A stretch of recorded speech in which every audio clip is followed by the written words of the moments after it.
Bienvenidos a esta nueva charla de tópicos candentes de la tributación argentina.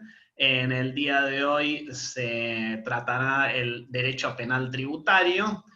Contamos con dos de los profesores de la maestría en Derecho Tributario, que además son destacados penalistas, que son Gustavo Trovato y Guillermo Orce.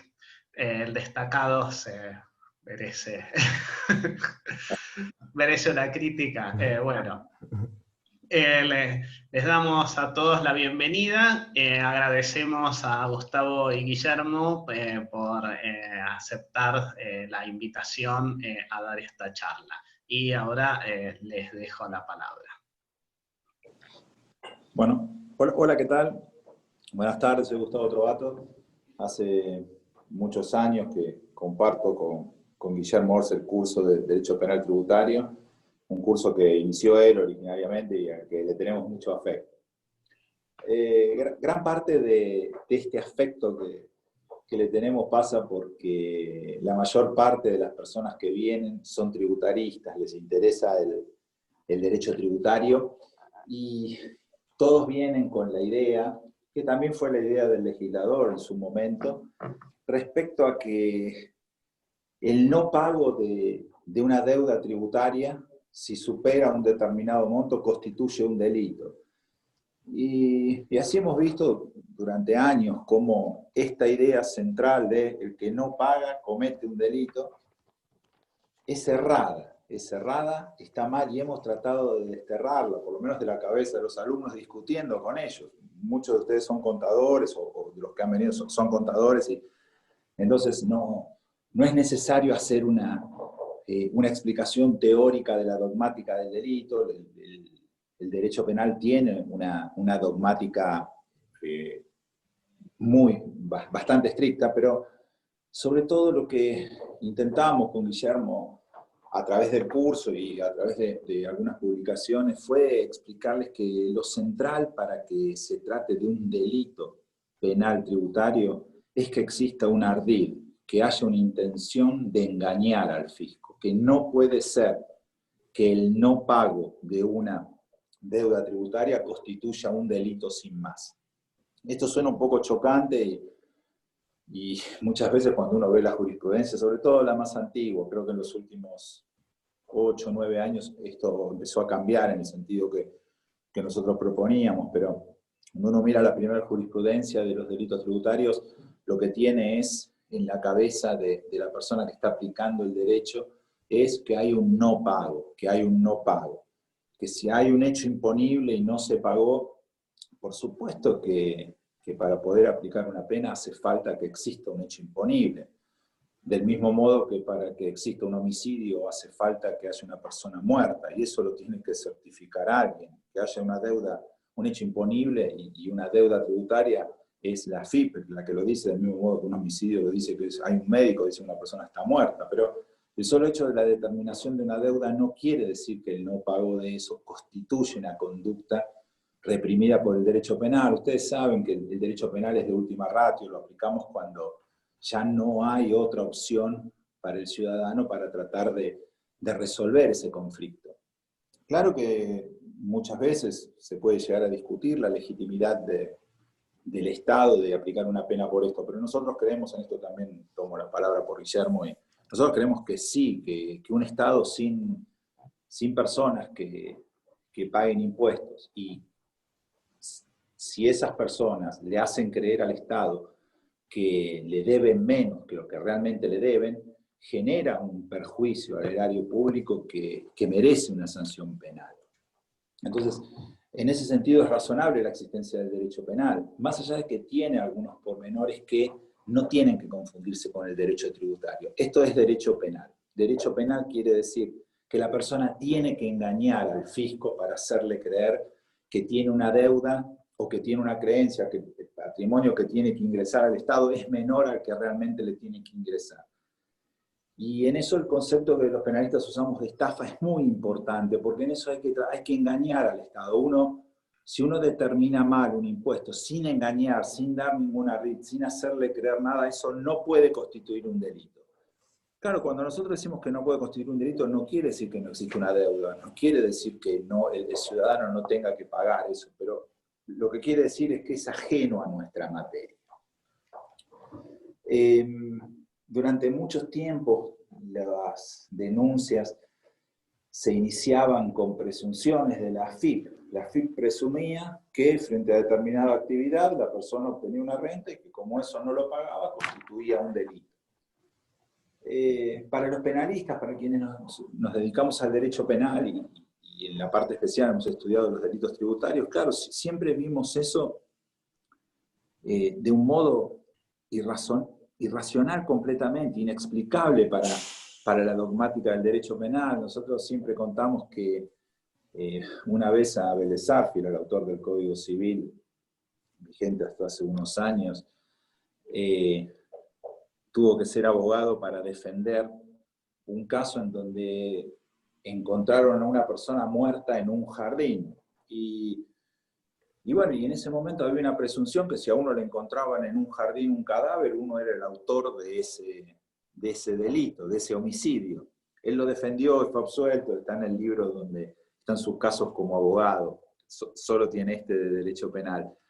Pero claro, cuando uno lee, penalista en los años 90, leía ese caso, decía, ¿cómo puede ser que hubiera presunciones de que si a uno le encuentran un cadáver enterrado en el jardín de uno, uno es el autor? Sin embargo, cuando uno pasaba al derecho tributario, veía que esas presunciones existían como tal, y si uno, no sé, tenía muchas casas y no cobraba ninguna renta por eso, entonces el fisco presumía que uno sí obtenía una renta y cobraba un impuesto por eso. Eso es completamente lícito. Lo que era ilícito, o lo que no se podía hacer desde una dogmática del derecho penal y sin lesionar principios constitucionales, era hacer una denuncia por eso, decir que efectivamente se trataba de un ardid, porque para eso uno tenía que demostrar en qué había engañado. Entonces, un poquito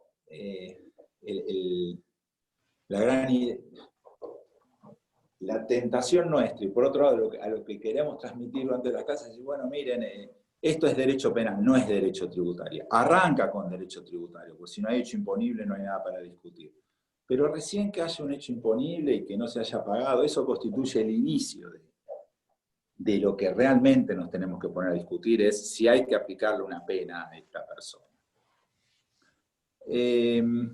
Y me parece que íntimamente ligado con esta idea, les digo que los primeros años de jurisprudencia y todo, la idea de hacer denuncias sobre base presunta era algo, el 80% de los casos eran así, hasta que hace no mucho la FIP dice que no se puede denunciar más en base presunta, que hay que tener datos objetivos, una posición un poco más tradicional y más respetuosa de los derechos individuales. Pero para eso hubo que transitar un largo camino y una larga discusión. Y bueno, un poco el curso es eso, es discutir entre colegas qué ideas tenemos, entre colegas que se dedican más a tributario que a penal.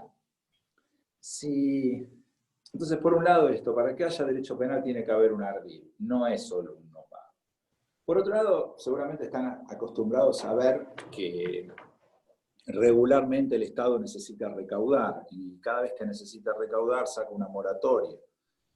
Y cuando saca una moratoria normalmente tiene la condonación o la amnistía de las acciones penales. Ya la propia ley penal tributaria tiene una regla que se fue modificando también, que es la extinción por pago. Es decir, que si uno paga, actualmente dice voluntariamente y antes de ser detectado por la FIP, lo que para nosotros constituyó un gran avance, probablemente el mayor avance legislativo en la ley penal tributaria de las últimas modificaciones. Pero si uno paga, extingue la acción penal, porque en definitiva uno podría decir, bueno, miren, cuando en una estafa, cuando la víctima no se dio cuenta todavía, y esa es la característica especial que tiene la ley penal tributaria, la FIP se da cuenta después de la estafa.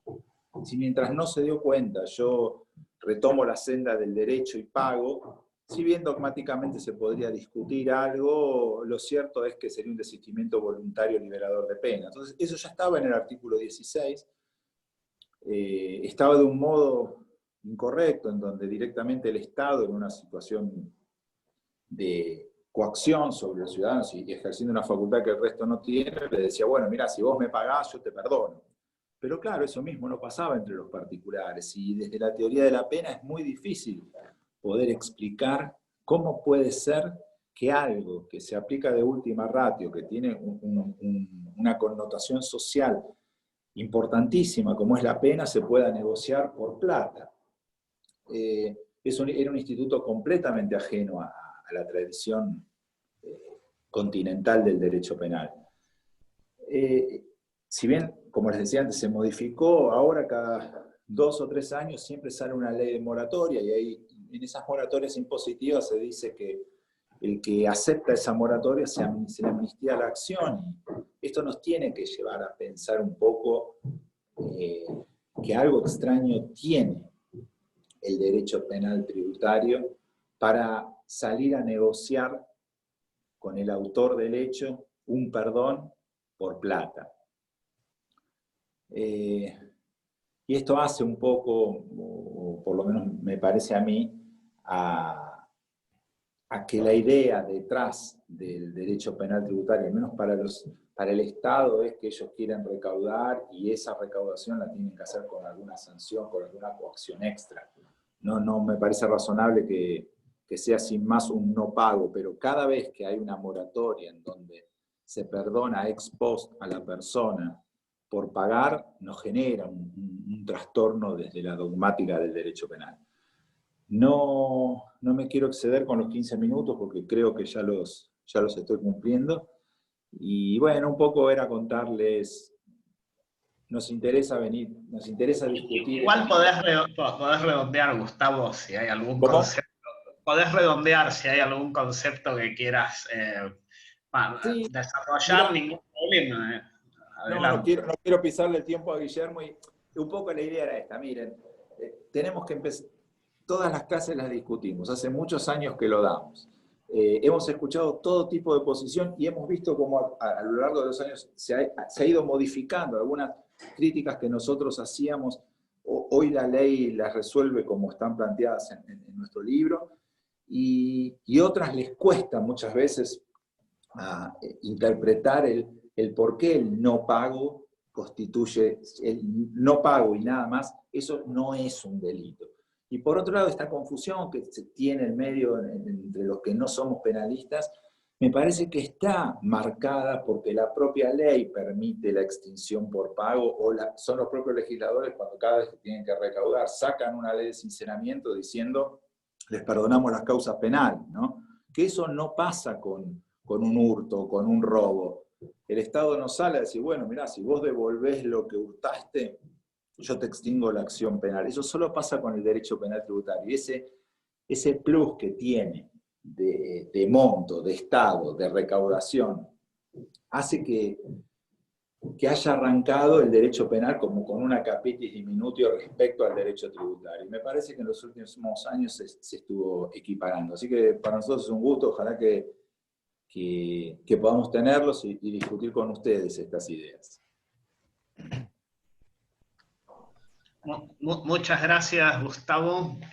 Si tienen preguntas, las vamos a dejar para después de la exposición de Guillermo, así que acuérdenselas o anótenlas. Las preguntas las pueden hacer vía chat. Bueno, ahora le doy la palabra a Guillermo Orce. Guillermo. Muchas gracias, Maximiliano, muchas gracias por la invitación y a los que se unieron acá. Tengo que reiterar algunas cosas que dijo Gustavo porque tengo que afirmarlas yo también, que nos gusta mucho dar este curso, nos gusta mucho que mayoritariamente no sean penalistas, o casi que no haya penalistas en los que cursan la materia, porque no traen los vicios que trae un penalista de formación, que trata de encajar todo en unas categorías muy rígidas que nosotros usamos, y las discusiones son mucho más fructíferas, o al menos así lo sentimos nosotros. Bueno, al escuchar a Gustavo, también les cuento, por si tienen interés, porque me acaba de pasar al escucharlo, que nuestro curso es un curso de discusión.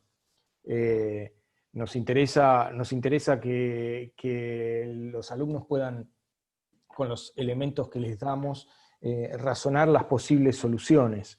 Y bueno, a medida que él daba algunas ideas, a mí se me planteaban discusiones o complementos, no discusiones con Gustavo, porque creo que ya hemos durante muchos años discutido varias cosas, pero antes de tocar un tema, ¿no?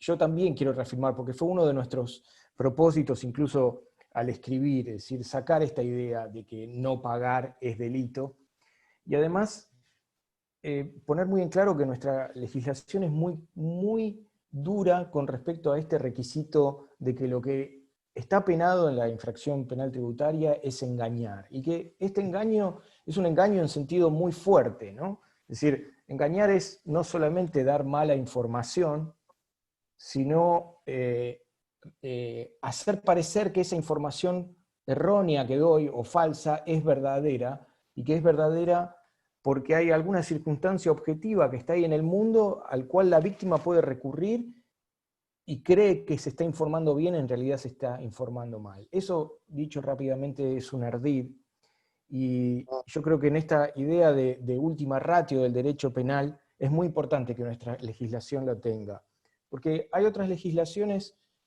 que se basan para el delito tributario en la mera entrega de información errónea.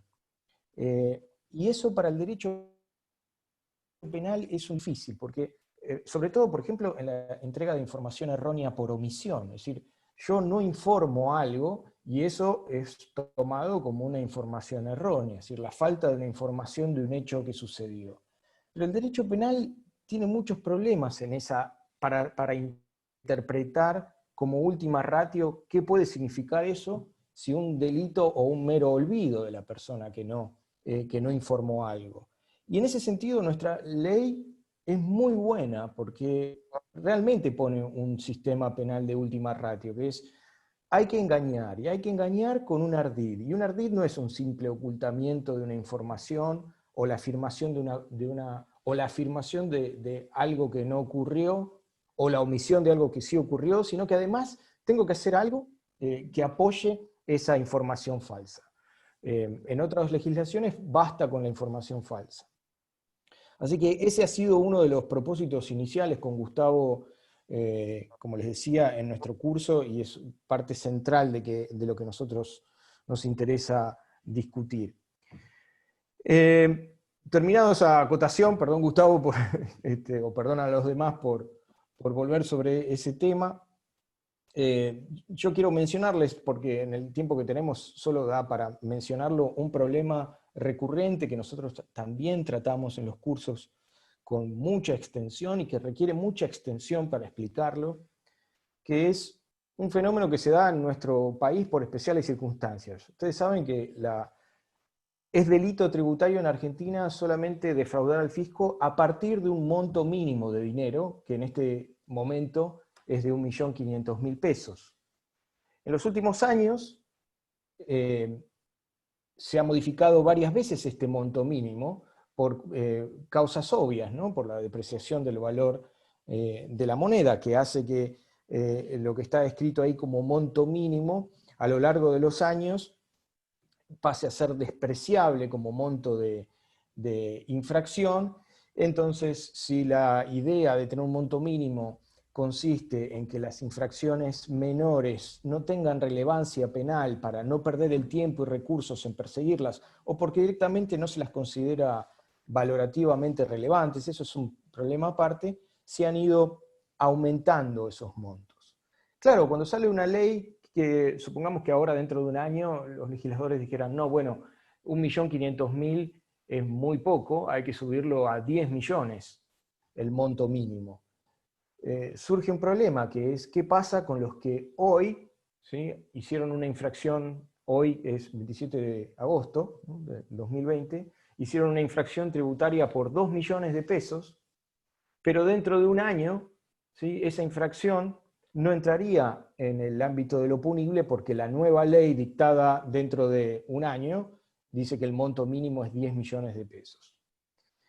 Bueno, se suscita acá el problema de cómo se soluciona este problema de coordinación, yo casi diría, que es qué hacemos con los casos que quedarían desincriminados, porque la ley posterior, que pone un monto mínimo de 10 millones de pesos, desincrimina la conducta, ¿no? Que cuando fue cometida, por supuesto, estaba incriminada por la ley penal tributaria.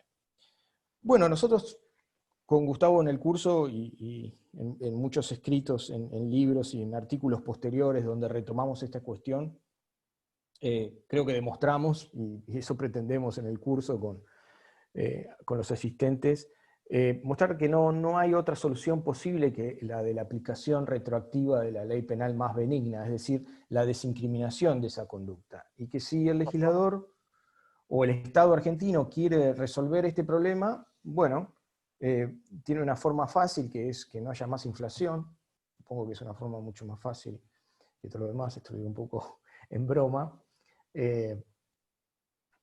O buscar algún otro tipo de solución, o buscar soluciones de coordinación, es decir, no producir el aumento hasta que uno tenga juzgado todos los casos que necesita o pretende juzgar en ese momento y que le parecieron disvaliosos, es decir, producir la modificación legislativa después. También es muy confusa cuál es la solución jurisprudencial a esto, porque cierta jurisprudencia y sobre todo el Ministerio Público Fiscal ha pretendido que la aplicación de la ley posterior más benigna en el principio de legalidad no se aplique en este ámbito, recurriendo a una argumentación que había surgido muchos años antes para solucionar un problema en el ámbito de las llamadas leyes penales en blanco. Es decir, leyes penales que, como por ejemplo esta que está tan de moda ahora, del artículo 205, es decir, leyes penales que son complementadas por un precepto de la administración pública, del Poder Ejecutivo en alguna de sus ramas, ¿no? El ámbito básico donde pasa esto es el derecho penal cambiario. La ley penal cambiaria básicamente dice el que violare las disposiciones relativas al cambio, y las disposiciones relativas al cambio las dicta el Banco Central, ¿no? Lo que la jurisprudencia y la doctrina fue desarrollando en ese ámbito fue una solución que nosotros también criticamos como errónea, que consistía en hacer una distinción jurídica de cuando una modificación en ese precepto complementador podía aplicarse ultraactivamente, por decirlo de alguna manera, o debía aplicarse el principio general de aplicación retroactiva de la ley penal más benigna. Y ese principio de distinción, explicado muy rápida y brevemente, consistía en determinar si el precepto complementador cambiado, el cambio respondía a un cambio por ajuste de alguna variable, por un ajuste circunstancial de alguna variable que debía ajustarse, o si se debía a un cambio global de la valoración. Esta distinción decía, bueno, si se debe a un cambio global de la valoración, esto se parece mucho a la derogación de un tipo penal completo, y por lo tanto hay que aplicar retroactivamente la ley penal más benigna, pero si se trata de un cambio por ajuste, no es así. Para explicar estas palabras con un ejemplo, quizás algunos recuerden, bueno, en un fallo principal sobre esto de la Corte Suprema, que se llama Ayerza, fue en la época que algunos tal vez recuerden, en los años 90, de desregulación del Estado, ¿sí? Y allí prácticamente se derogaron muchas partes del régimen penal cambiario en todo lo relativo a lo que era la liquidación de divisas por exportación, se derogaron directamente.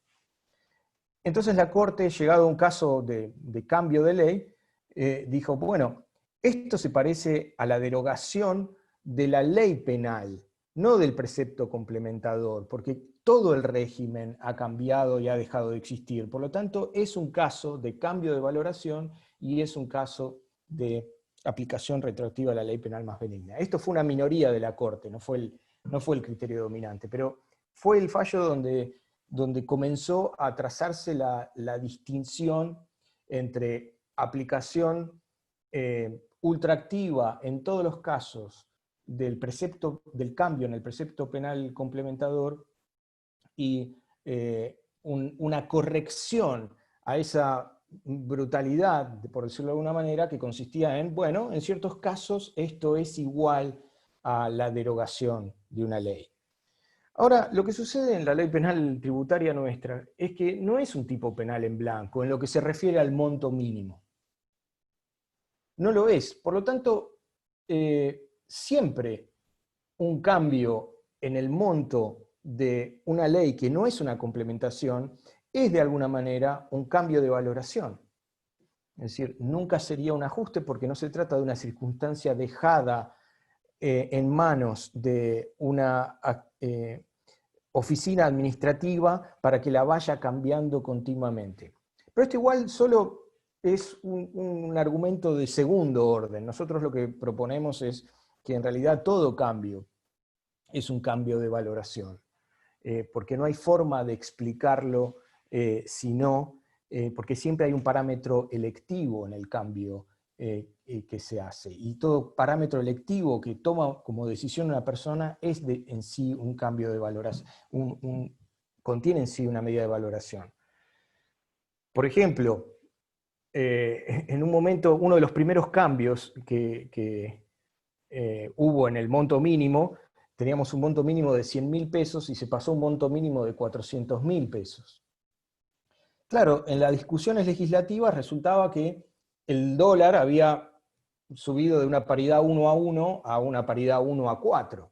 Entonces los legisladores decían, bueno, entonces para mantener una paridad en un baremo, ¿sí? en un parámetro, tomemos el parámetro del dólar. Curiosamente, curiosamente o no, desde el momento de la discusión hasta el momento de la sanción de la ley, el dólar se fue a 4.30. ¿no? Entonces, esa discusión que decía esto no es un cambio de valoración, sino que es un mero ajuste, quedó a mitad de camino, porque esos 30 centavos no me lo pueden explicar como un cambio por ajuste, esos 30 centavos de desfasaje. Lo mismo podría uno decir, bueno, pero la elección del dólar como parámetro es una elección, y en tanto y en cuanto es una elección que podría haber radicado en otra cosa, en una canasta de monedas, en el yen, en el precio o en el índice de inflación, habría implicado una modificación en el monto diferente, por lo tanto, una decisión de política criminal diferente de qué casos van a ser abarcados o no. Es decir, todo cambio es un cambio de valoración en nuestra opinión. Tenemos muchas argumentaciones para eso, pero no los quiero abrumar. El tema sigue siendo discutido y va a seguir siendo discutido porque evidentemente se va a cambiar nuevamente el monto mínimo, si es que no hay alguna otra modificación legislativa mayor, es decir, que cambie la estructura de esto. Y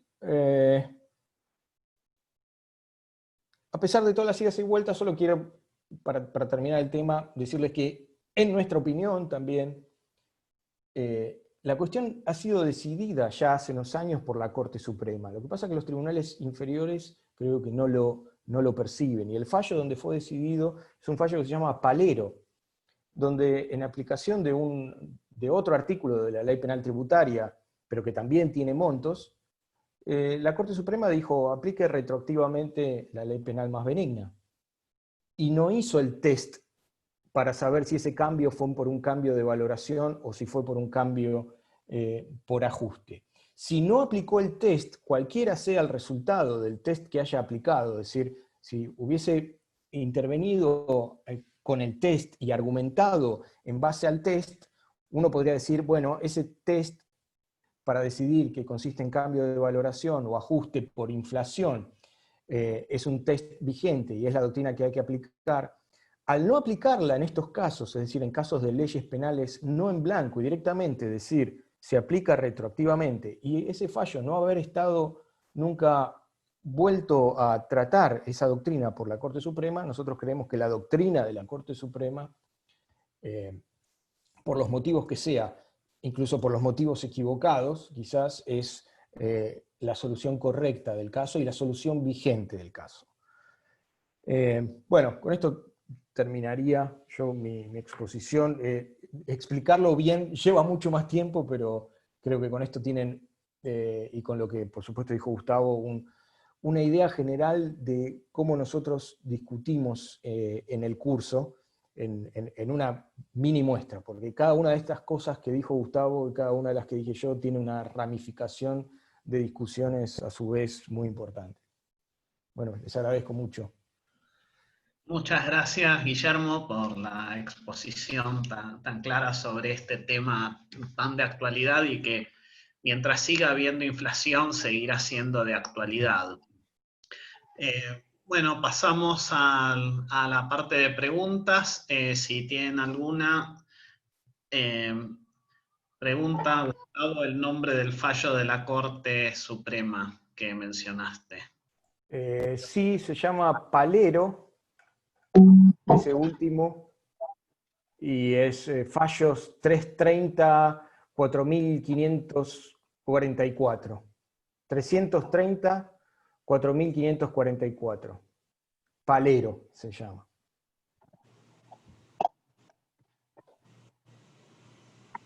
¿Alguna otra pregunta? Bueno, yo tengo una pregunta.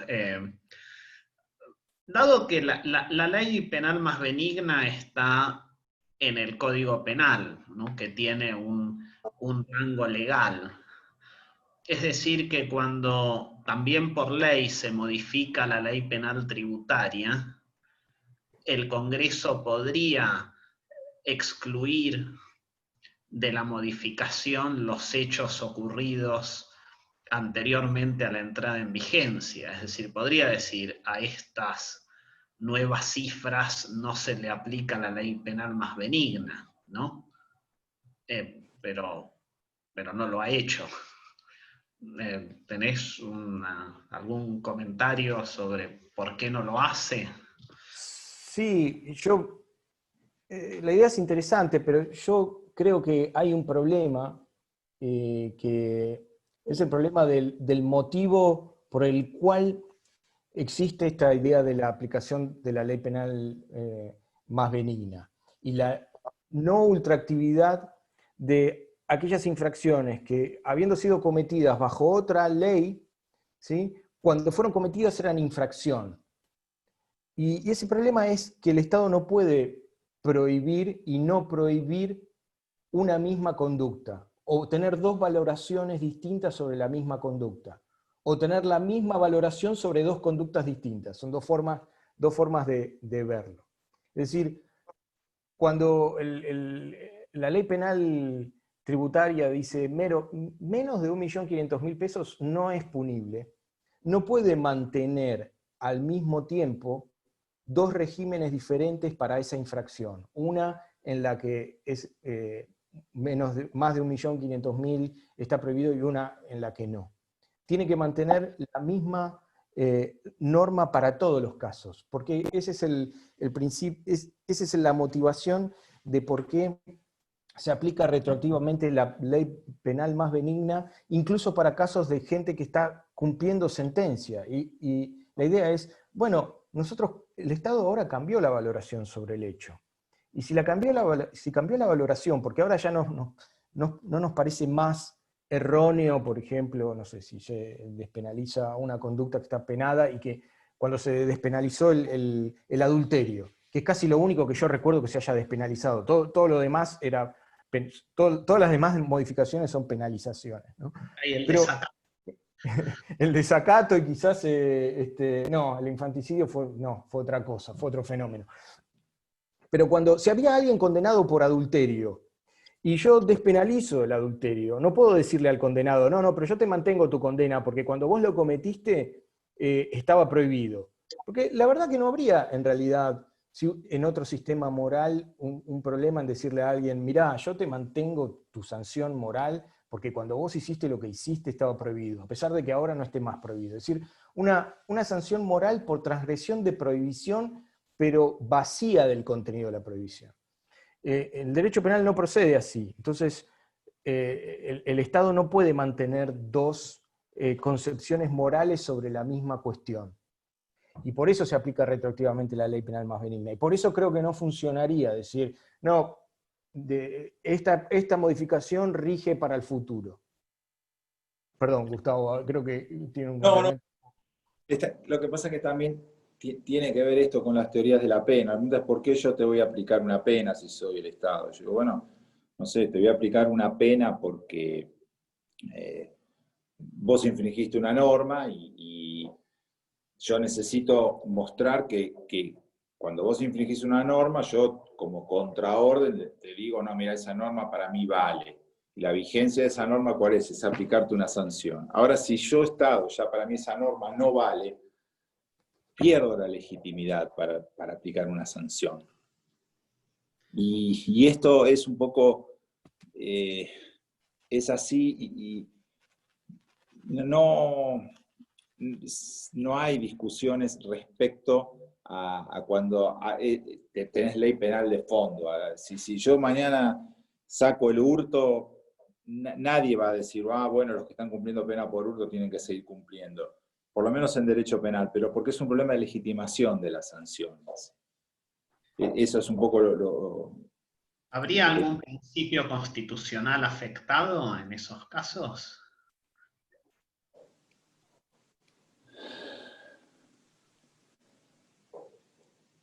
Mirá, nosotros somos penalistas, yo diría que sí, que casi por una cuestión del artículo 18 de la Constitución, que si solo me vas a aplicar una pena por un hecho vigente al momento del hecho, si eso deja de ser punible, no tenés más legitimidad para aplicarme una pena como esta. Pero es cierto que formalmente sale del artículo 2 del Código Penal esa regla, ¿no? Yo creo que se puede interpretar que es constitucional, que proviene del principio de culpabilidad. Pero lo extraño es que se dio esa discusión en la ley penal tributaria, y tratando de traer de unas leyes excepcionales, que a veces eso rige, es una excepción al principio de retroactividad de la ley más benigna. Y nada, y Guillermo lo explicó bien. Perdón. Hay mucha... Sí. No, Maximiliano, nosotros, no, como dice Gustavo, no somos constitucionalistas, pero quizás lo que está en el fondo, habría que preguntarle a un constitucionalista, pero quizás lo que está detrás de esto es una violación al principio de igualdad, porque vos tenés dos conductas que son iguales, una penada y la otra no. Dependiendo del momento en que se haya... Dependiendo del momento, pero el problema es que nosotros no... El problema es que el monto forma parte de la valoración de la infracción. Lo que pasa es que uno tiene la intuición de que, bueno, está mal hacer eso y no importa por cuánto. Pero puede ser, y podría ser que entonces la solución fuera no tener un monto mínimo. Pero una vez que tiene un monto mínimo, nosotros no podemos entrar a distinguir si ese monto mínimo no forma parte del núcleo moral de lo que está prohibido. Forma parte de lo que está prohibido y no hay nada más que discutir, porque no hay elementos para discutirlo. Es decir, esa es la conducta prohibida. ¿Cómo se define la conducta prohibida? Y los penalistas la definen mediante la descripción de un tipo penal, que es una serie de elementos que si pasan en la realidad, la conducta está prohibida. Y bueno, ahí está, y una vez que está, uno no puede empezar a distinguir, bueno, no, pero el monto en realidad puedo hacerle una trampa porque lo que está mal es no pagar, pero no por el monto. Eso sería como decir que la ley del homicidio en realidad también prohíbe matar perros, porque lo que está mal es matar, no matar personas. Bueno, sí, matar perros también está mal, ¿no? Sobre todo para mí, que me gustan mucho y que tengo varios. Pero, digamos, todas las características de lo que están en el tipo penal hacen a la valoración de lo que penalmente está prohibido. No podemos jugar con esos elementos, porque no hay justificaciones en el sistema para jugar con esos elementos. No hay justificaciones sin que uno abra el campo de la arbitrariedad, ¿no? Es interesante lo de decir de que forma parte del tipo penal, y además que lo que mencionaste de la igualdad, ¿no? Que se estarían tratando de manera desigual situaciones que son exactamente iguales.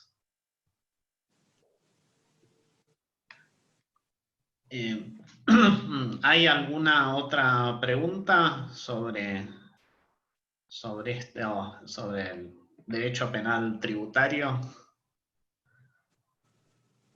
Bueno, Perdón, Maximiliano, no manejo bien el chat. Quería saber si puedo hacerlo en forma presencial. sí, Daniel, adelante. Bien, perfecto. Bueno, me presento. Mi nombre es Daniel González, yo soy contador público, me dedico a impuestos desde ya hace un tiempo y soy italiano desde la parte del MBA. Y espero que cuando podamos otra vez tener clases presenciales poder hacer la maestría de tributación con ustedes. Yo lo que quería preguntarle a los dos penalistas que están hablando, que los escucho con mucha atención, todo muy interesante. Yo estaba viendo la ley de solidaridad cuando asumió el presidente Fernández. Una de las partes fue una ley de moratoria con extinción de acción penal, pero solamente para una categoría de empresas que son las pequeñas empresas. Y eso ahora lo acaban de enmendar con una ley de moratoria que el Congreso la sancionó y llamativamente estuvo como 2 semanas sin publicarse, se publicó ayer, y ahí establece que, bueno, todas las empresas pueden entrar, pero con una serie de requisitos. Las que no son pequeñas empresas tienen que cumplir con unos requisitos tanto de entrada, como, por ejemplo, si hay inversiones financieras en el exterior, las tiene que repartir un porcentaje, y después tiene, digamos, consecuencias. Mientras esté pagando el plan de pago, no puede distribuir dividendos, hacer operaciones con bonos, etc. Entonces, mi pregunta es si ahí no hay un tema de igualdad, ¿no? Porque, digamos, si hay un delito tributario que se está regularizando porque se está superando el umbral penal, para el chiquito, en un primer momento lo dejaron entrar sin ningún tipo de limitación, al grande no, y ahora al grande le dan la posibilidad de entrar, pero con efectos colaterales. Ahí no se estaría vulnerando el principio de igualdad. Si vos me preguntás a mí, ya una regla que dice que el Estado puede amnistiar determinada categoría de imputados frente al mismo hecho, eso suena muy extraño, eso no puede ser. Probablemente las grandes empresas también podrían haber dicho, miren, yo tengo el mismo derecho, por lo menos a que me amnistíen la acción penal. Con lo cual la nueva ley, si los equiparó de alguna manera, estaría respetando el principio de igualdad, aunque con otros requisitos. Por lo que vos decís. Yo en eso sí creo que cada vez que el Estado dice para determinada conducta yo dejo, amnistío la sanción por X motivo, bueno, ese X motivo se lo puedo trasladar a otros que estén en la misma situación fáctica. Claro. En contra de lo que se debe escuchar en los medios, porque ese es un tema que me parece que de alguna manera se estaban quejando porque permitía a algunos sí, otros no, y que les parecía bien. Claro. Lo que siempre es extraño en el derecho penal es que se esté negociando la pena por plata.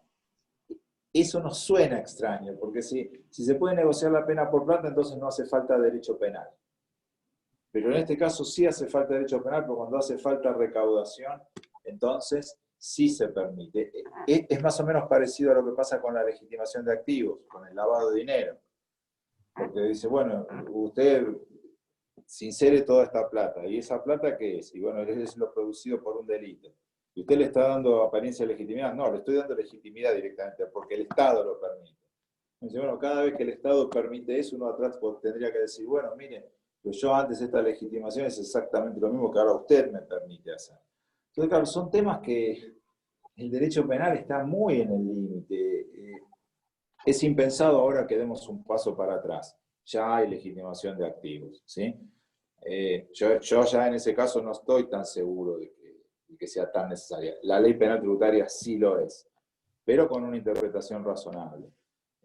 A mí me parece que cada vez que el Estado le da la posibilidad a un imputado de salir del derecho penal, de la estigmatización que es el derecho penal, entonces eso se tiene que poder aplicar del mismo modo al resto de los imputados que se encuentran en esa posición. Perfecto. Muy bien. Eh, Y aprovecho una última, Maximiliano, de caradura nomás. El tema de las facturas apócrifas, que es un tema tan complejo para administrar, porque uno de buena fe puede hacer una contratación de un proveedor cumpliendo con determinados, bueno, con los pasos lógicos de cualquier contratación. En los controles administrativos, uno de ellos es consultar que ese proveedor no esté en una base de facturas apócrifas que te permite consultar la FIP. Sin embargo, cuando pasan los años, puede ser que después que uno terminó de tener el trato con ese proveedor cae en el padrón de facturas APOC y en forma retroactiva te imputan un delito, ¿sí? Sí. Pasados los años. Y te invierten la carga de la prueba, tener que probar todos los controles que se hizo. Si en el momento... Mira, está todo mal eso. De la misma manera que antes te denunciaban por base presunta, porque la ley decía Claro. que podían... En esto es lo mismo. Es decir, si vos tenés un sistema de control, de compliance, que dice, mira, yo a todas las facturas les hago este procedimiento, y ese procedimiento es razonable, y lo hice, y en el momento el proveedor existía, lo cobró. Bueno, lo que pase después, porque uno no podría tener el dolo, el tipo subjetivo de engañar, del ardid ex post. Entonces, toda esa cuestión es propia del derecho tributario y que fue trasladada al derecho penal, así sin más, porque no pagar era un delito. Pero es una locura, es una locura. Ya es una locura que en la última ley penal tributaria hayan agravado la evasión simple, la evasión agravada solo por las facturas apócrifas, porque si yo fuera funcionario judicial, lo mejor que me pueden pasar es traerme facturas apócrifas, porque es la causa más fácil de investigar.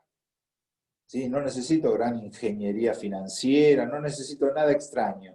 Sin embargo, ese ahora es el delito más caro, digamos, porque ese tiene el monto bajo, pero con eso solo agravo.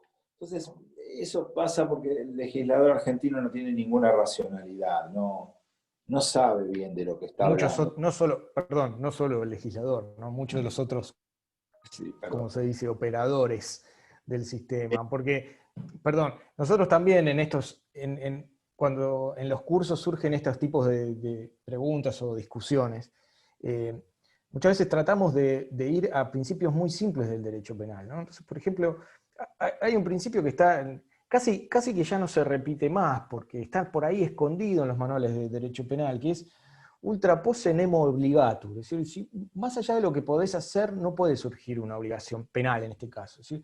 Y bueno, si en el momento en que contratás, la empresa no está en una base de datos, es decir, que su incorporación posterior a una base de datos de facturas apócrifas no puede meterme retroactivamente un deber de haber controlado, por ejemplo, que existieran sospechas sobre ellas. Sobre todo que, además, como bien decís, Daniel, a lo mejor la incorporación posterior es porque solo posteriormente empezó con esa actividad irregular.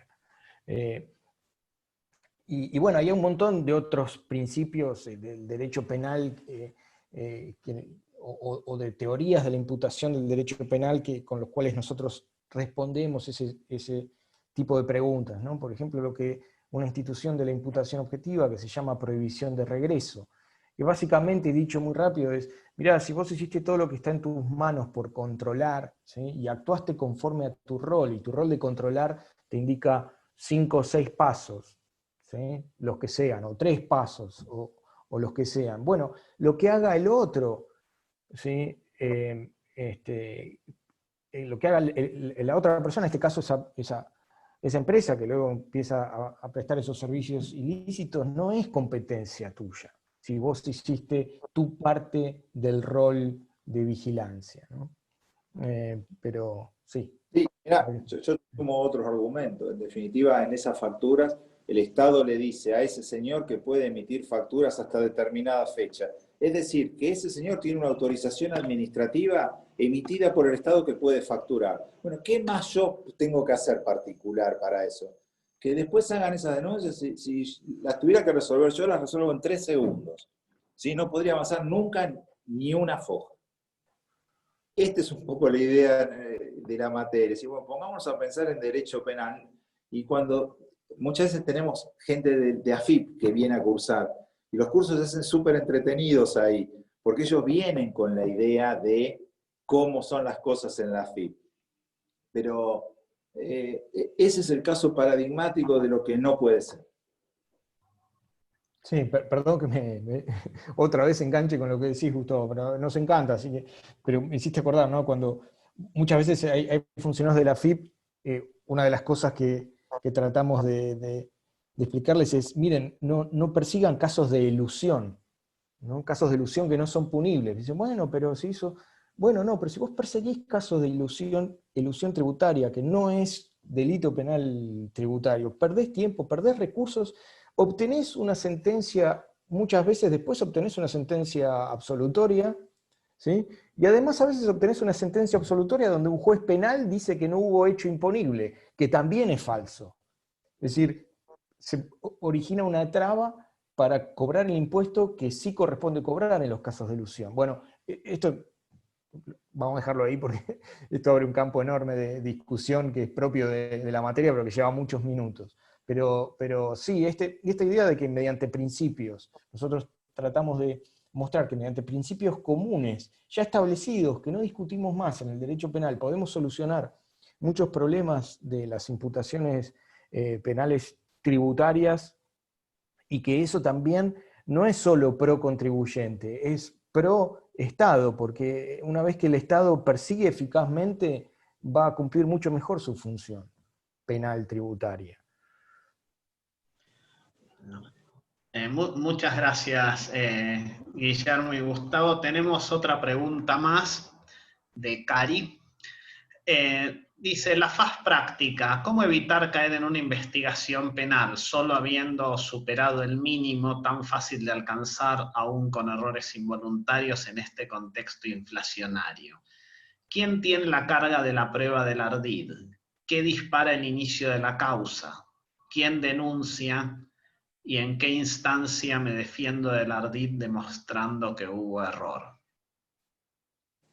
La carga de la prueba la tiene siempre quien acusa. Esto es derecho penal. Claro, en el primer momento, para defender un elemento, la falta de ardid es con la denuncia promovida. La denuncia la promueve la AFIP, normalmente con una determinación de deuda, y promueve una denuncia. Pero la carga de la prueba es siempre del acusador. Entonces, en ese sentido, ahora claro, ¿cómo evitar eso? Es un poco difícil de contestar. Uno puede decir, bueno, tratar de tener el mejor sistema de compliance en tu compañía, que no puedas equivocarte en eso, tener un doble control, cruzar un montón de cosas. Pero claro, cuando el número hoy es 400.000 pesos, es un número que no, es un número muy bajo. Entonces, la verdad es que uno está en manos de algún error o de alguna causa que puede iniciarse. En eso es difícil contestarte.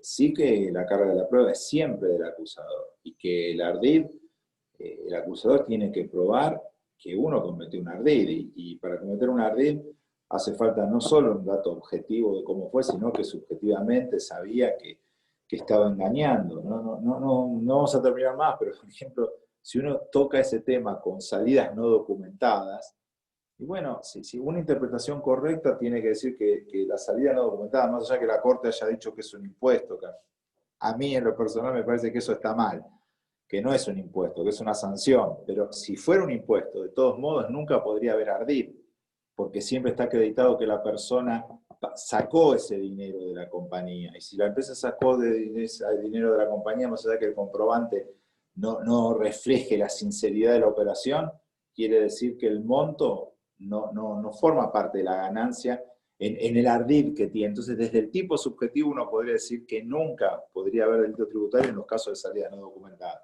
Pero claro, una posición que es perdedora hoy en día, ¿no? Si uno va con esto lo pierde, habría que tratar de evitar. Pero nada, si seguimos así vamos a tener que dar todo el curso, Maximiliano, ¿no? Muchas gracias, Gustavo. Bueno, ¿hay alguna otra pregunta de los participantes? Bueno, parece que no. Maximiliano, una última. ¿La instrucción 1 del 2017 es un buen camino para aplicar en una empresa? ¿Para cubrirse? Perdón. La instrucción 1 del 2017. Instrucción Sí. 1 del 2017. El 2017 de la FIP, que enumeró toda una serie de pasos como para demostrar las buenas prácticas administrativas que se hizo todo el control posible. Bueno, sí. Yo no conocía la instrucción 1 del 2017, pero si es una medida de buen gobierno corporativo, decir, bueno, una especie de norma IRAM de lo que hay que hacer. Para eso sí, porque con eso, por ejemplo, la persona jurídica evitaría tener responsabilidad penal si acredita que tiene un sistema de compliance que es razonable, que se ajusta a su empresa y con el cual intenta evitar esa conducta. Entonces sí, no sabía que existía esa decisión, pero bueno. Gracias. No, vos. ¿Alguna otra pregunta sobre este tema? ¿No? Bueno, muchas gracias. Entonces, gracias sobre todo Gustavo y Guillermo por las exposiciones tan interesantes y también las contestaciones a las preguntas que bueno, permitieron ver distintos aspectos del derecho penal tributario. Y gracias también a los asistentes por venir, por las preguntas, y desde ya los esperamos para la próxima charla de este ciclo de tópicos candentes de la tributación argentina el próximo jueves a las 18. Gracias a todos y hasta luego. Muchas gracias a todos. Hasta luego. Saludos. Muchísimas gracias. Hasta luego. Chao.